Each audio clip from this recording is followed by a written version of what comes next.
Good morning sa lahat nating mga viewers. Mega loves, shout out sa ating mga viewers. Laging nakasubaybay dito sa ating YouTube channel TV. Ang pag-usapan natin, hindi nawawala ang mga issues tungkol sa ating mga eleksyon, mga kababayan. Bakit? Tungkol sa pangyayaring ginagawang kababalaghan ni George Garcia. Marami nang nagbatikos kay Garcia. Totoo naman din, di ba? Mga kababayan, dahil tayo po ay hindi tayo magiging success kung walang taong bayan, kung walang magsalita. No? Ang itupad lang ni Garcia yun ang tama, pero mali ang pinagtupad niya.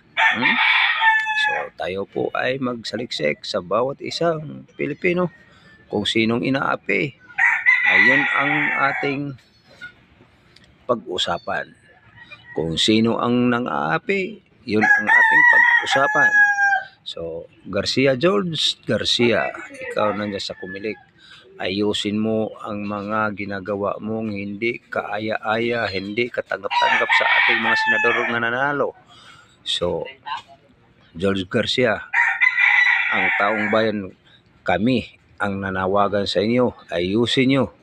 Kapag hindi ayusin nyo, kami ay maglantara na tayo doon sa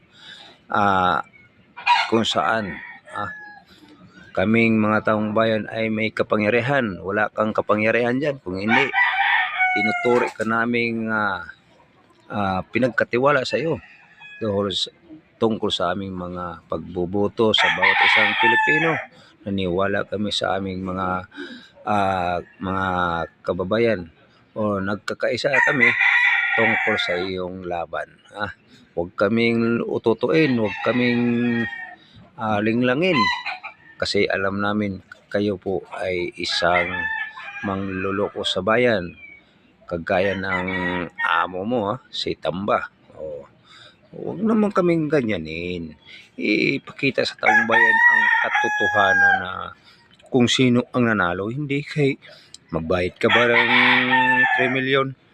Kung wala kang 3 million, hindi ka manalo. Parang ganun ang mangyayari. Ang tawag yan, extortion.